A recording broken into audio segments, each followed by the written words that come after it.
इनका अपना बिजनेस था। मैं पूछता हूं, कुम्हारों के लिए कितने विश्वविद्यालय इस देश में बताए? कांग्रेस ने बनाए हो या किसी पार्टी नेता ने बनाए हो?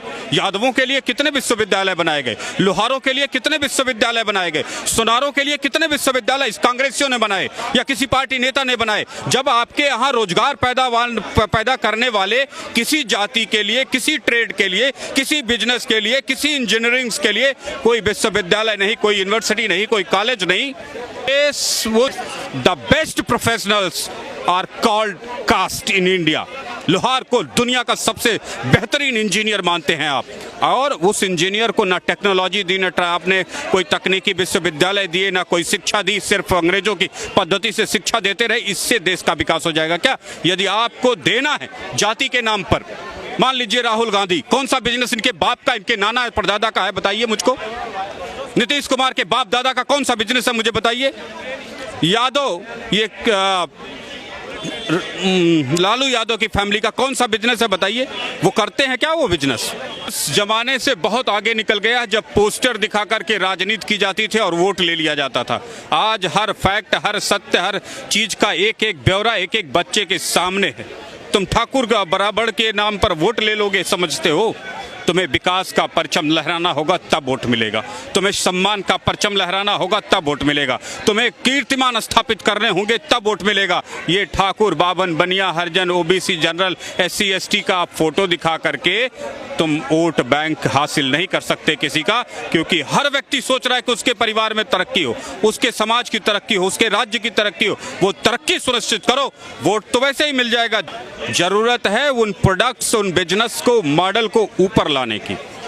जाति, पंडित पंडिताई छोड़ दिया, ठाकुर ने ठाकुराई छोड़ दी, लोहार ने लोहारी छोड़ दी, कारपेंटर ने कारपेंटरी छोड़ दी, मिट्टी के बर्तन, कुम्हार बनाने वाले ने मिट्टी के बर्तन बनाने छोड़ दिए, पत्तल बनाने वालों ने पत्तल बनाना छोड़ दिया, और ये सब आके शहर में लेबर का काम करके वही चीजें फिर बना रहे। तो कांग्रेस को जरूरत क्या है? आपको जरूरत क्या है? जब जाति ने अपना कारोबार ही छोड़ दिया, अपना धंधा ही छोड़ दिया, अपना बिजनेस ही छोड़ दिया, तो जाति का तमगा लेके क्या करेंगे आप? का सबसे समृद्ध राज्य बिहार भिखारियों का राज्य कैसे बन गया? अंबानी, बताइए, क्या अडानी अंबानी के बराबर नीतीश की हैसियत है? अरे नीतीश, केजरीवाल और राहुल गांधी की हैसियत मायापुरी के कबाड़ी मंडी में कारोबारियों के भी बराबर की नहीं है। जाति जनगणना से होना जाना कुछ नहीं है। जिनके पास 70 साल की सरकार थी, एक गांव बता दे जिनके पास वर्ल्ड क्लास का प्राइमरी स्कूल इन्होंने दिया हो। दिल्ली जैसे राज्य में जिसमें आप रहते हैं, हर सरकारी स्कूल के बिल्डिंग के साथ शहर का कचरा घर बना हुआ है। कौन सा मॉडल ये बताएंगे समाज को, देश को, जिससे ये 2024 में जाति जनगणना से कुछ कर लेंगे? भारत के एक गांव की समझ तो हमारे देश के राजनेताओं को, इन तमाम गठबंधन वालों को है नहीं। हमारा देश 6 लाख गांव, 10, 15, 20 जातियों से हर एक गांव बना हुआ है।